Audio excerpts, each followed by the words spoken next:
Ibu bapak, saudari-saudara, sobat Komsos yang terkasih dalam Kristus, selamat berjumpa kembali dengan Renungan Minggu Komsos Gereja Santa Maria Immaculata Paroki Tarakan.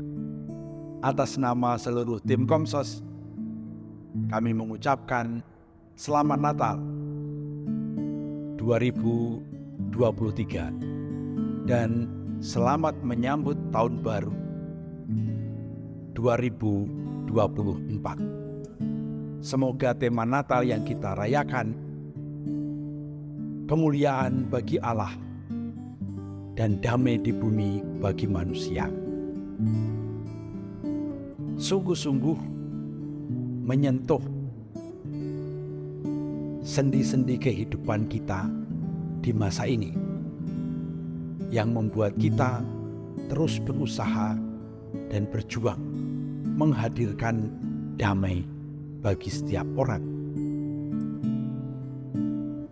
Hari ini kita juga merayakan pesta keluarga kudus, Yesus, Maria, dan Yosef.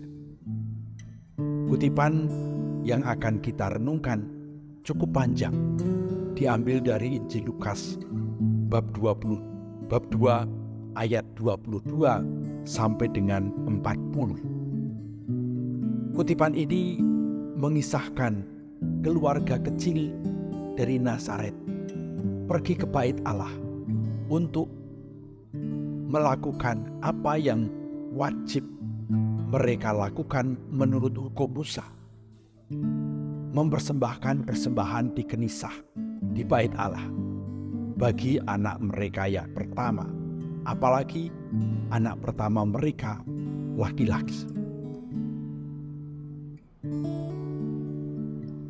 Pada waktu tiba di bait Allah, mereka bertemu dengan dua tokoh, yaitu Simeon dan Hana.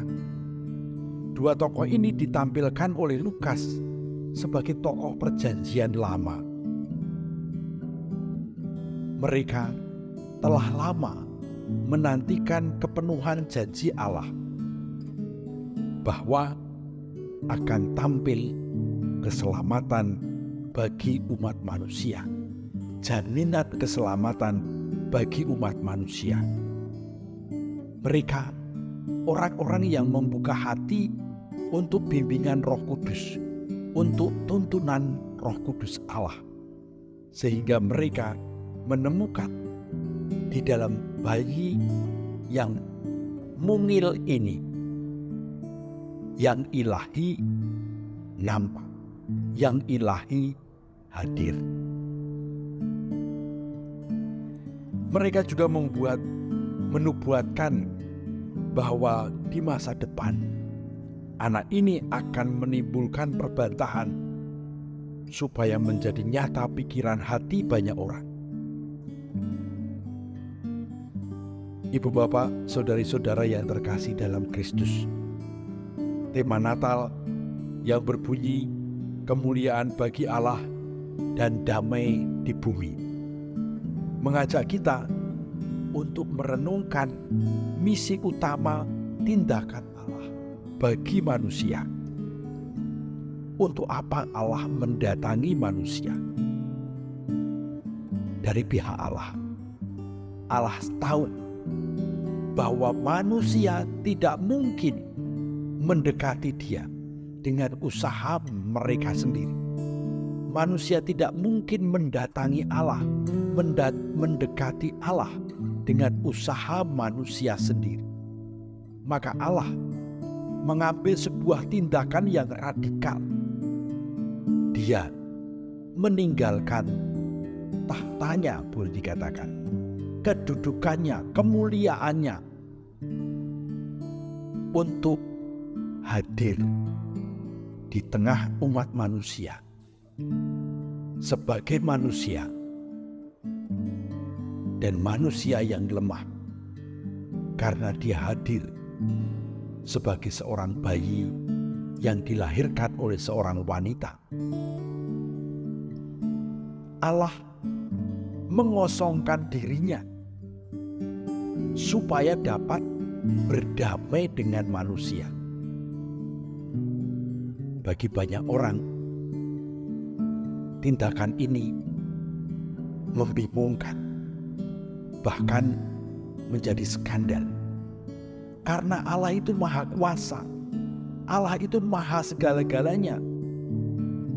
Dia bisa membuat apa saja menurut yang Dia inginkan, tanpa harus melakukan perendahan diri seperti ini. Bagi mereka, ini nonsens, mustahil, tidak mungkin. Tapi bagi mereka yang terbuka hatinya, seperti Simeon dan Hana, mereka akan mengerti bahwa inilah cara Allah mencintai umat manusia, cara Allah berdamai dengan manusia. Maka Dia berinisiatif dengan cara yang tidak mengagetkan, dengan cara yang manusiawi. Bahkan Dia lahir dalam kesederhanaan dan dibaringkan di atas batu, tempat makan hewan. Ibu bapak, saudari-saudara yang terkasih, pada kesempatan pesta keluarga kudus ini, kita semua juga diajak untuk menyadari bahwa Allah hadir dalam sebuah keluarga. Keluarga merupakan dasar terbentuknya suatu masyarakat. Tidak ada di antara kita yang tidak lahir dalam sebuah keluarga. Dan disitulah Allah menyatakan dirinya. Maka ada dua hal paling tidak yang dapat kita renungkan. Yang pertama, keluarga adalah dasar masyarakat manusia yang diciptakan oleh Tuhan sendiri. Allah sejak semula menciptakan laki-laki dan perempuan. Dan Allah menghendaki mereka bersatu menjadi keluarga dan berketurunan. Persoalannya adalah, pada zaman ini, institusi keluarga banyak mengalami cobaan. Banyak perceraian, banyak percekcokan, banyak keluarga yang broken, banyak anak yang tak terurus, banyak anak yang menjadi asuhan handphone, banyak anak yang tidak bisa merasakan cinta kasih orang tua. Pendek kata, keluarga banyak mengalami ketidakdamaian. Damai itu seperti jauh dari apa yang mereka cita-citakan dan dambakan saat membangun keluarga.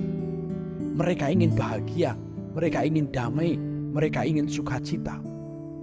Tapi ternyata dalam proses perjalanan berikutnya, mereka jatuh bangun dan banyak yang tidak tahan dengan konflik-konflik yang ada.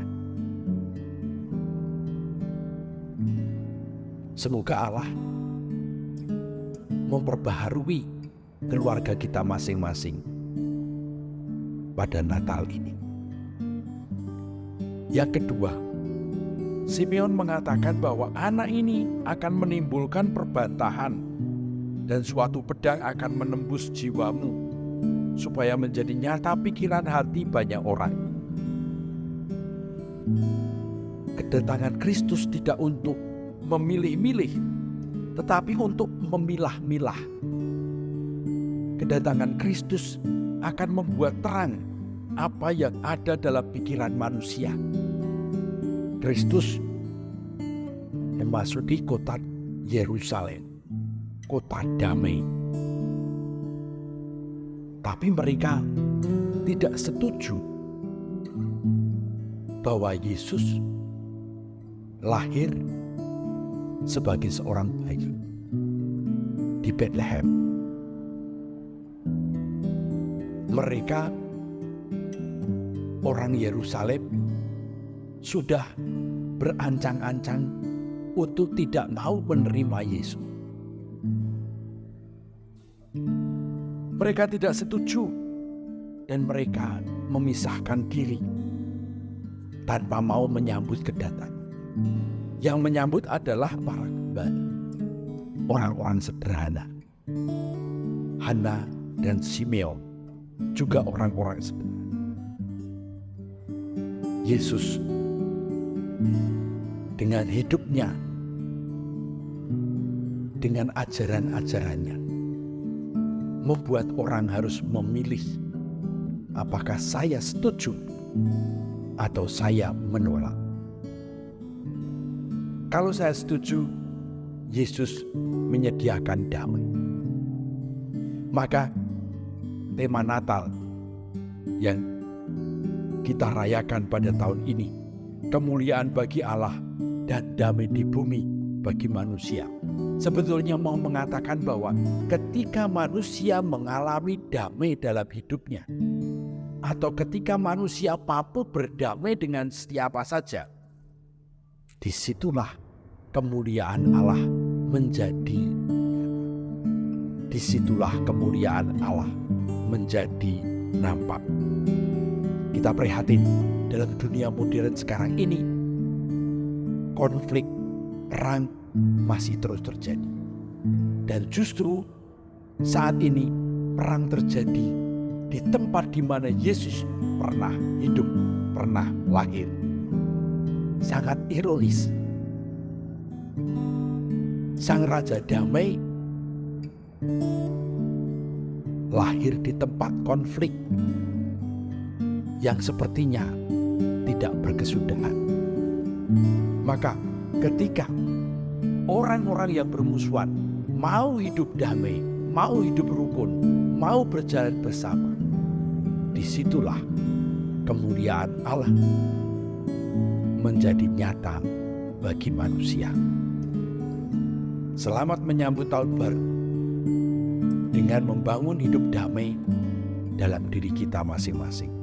Semoga di tahun 2024 tidak ada orang yang membangun perpecahan, tetapi membangun damai supaya kemuliaan Allah nyata bagi kita.